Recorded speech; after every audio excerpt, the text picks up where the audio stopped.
You might think that an iron condor spread is a strange name for an options trading strategy, and indeed it is. But in a way, the image it presents is well suited to the setup. The condor is a large vulture-like bird.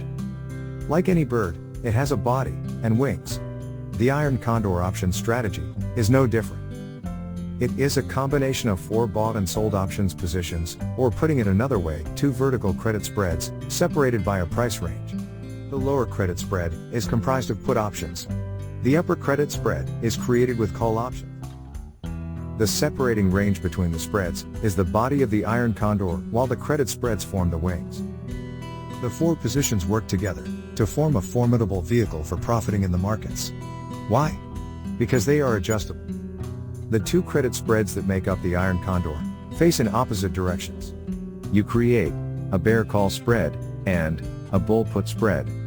The bear call spread sells call options with a strike price closer to the current market price of the underlying, and buys the same number of calls at a higher strike, so that the sold calls are not naked positions, but hedged.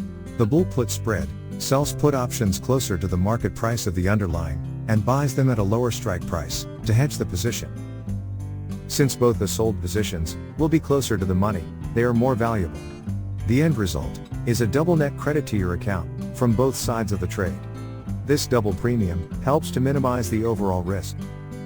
Theoretically, you are relying on the market price of the underlying stock to remain within an anticipated range for this strategy to be profitable. But as we shall see later, one of the beautiful things about option credit spreads is that they can be adjusted, which means that ultimately, you have an excellent chance of making a profit, whatever happens. Advantages of the iron condor spread. Because you have established a trade facing both ways, it means that by the expiration date, only one of them can possibly lose. This would only occur if the price of the stock moved strongly and broke through the outer bought position's strike price on either side. But the double credit premium works in your favor in this regard. Not only that, but because only one side can lose, most options brokers will only require collateral in your account to cover the maximum risk from one side of the trade. This gives you a much better return on risk than a credit spread by itself. So what if the worst scenario occurs, and the stock price does move outside one of the outer boundaries, or wings, of your iron condor setup? The maximum loss, at expiration date, is the difference between the strike prices of the sold and bought options, on any one side, multiplied by the number of shares that your option contracts cover, less the double credit that you received from the sold options. Notice we have said, at expiration date.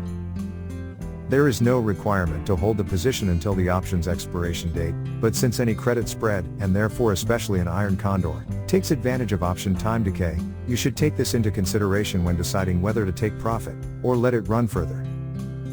You would normally set up one of these option strategies, with a short term to expiration, say, 3 to 6 weeks maximum.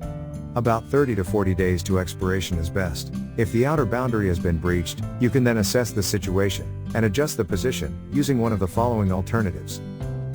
1. Rolling out.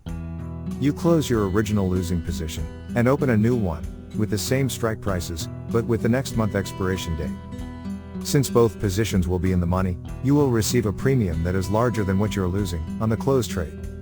2. Rolling out, and up, or down, as the case may be.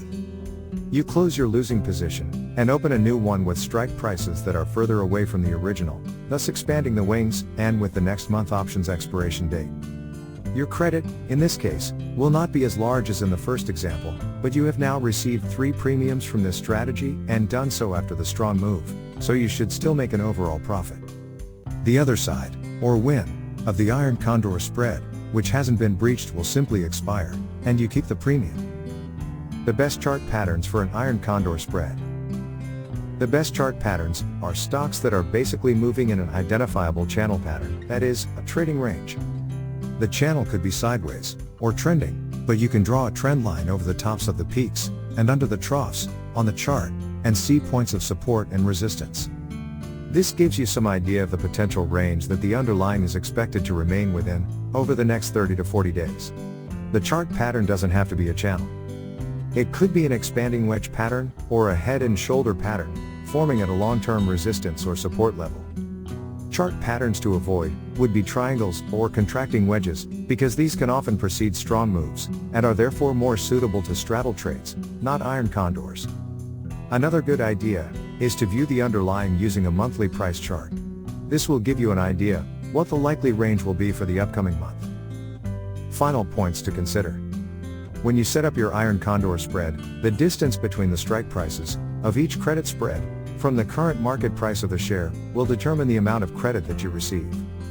The further away they are, there is less risk that the wings will be breached, but also less profit as well. Make sure that you only do this on a stock or ETF that has plenty of option liquidity. If one side goes deep in the money, you want to be able to easily adjust it, without being at the mercy of market makers. If you're trading iron condors in the US markets, be sure to consult the VIX or Volatility Index. The implied volatility between the bought and sold options prices should not be more than a certain percentage. Finally, use some good software to construct a dynamic risk graph, so that you can visually see where your positions are, in relation to impending expiration dates, and current profitability levels. Sometimes an iron condor spread will need adjusting, should the price action of the underlying threaten its boundaries. To do this properly, it is important that you understand how the option Greeks work, and learn to use them, to manage your positions by the numbers and adjust them accordingly, so that you remain profitable. One trap that iron condor traders fall into, is that they wait until it's too close to expiration date, before exiting the position. By this time, your ability to adjust the trade, if necessary, has been compromised. Better to take less than the maximum profit potential, and walk away, than to remain till the very end, and end up losing.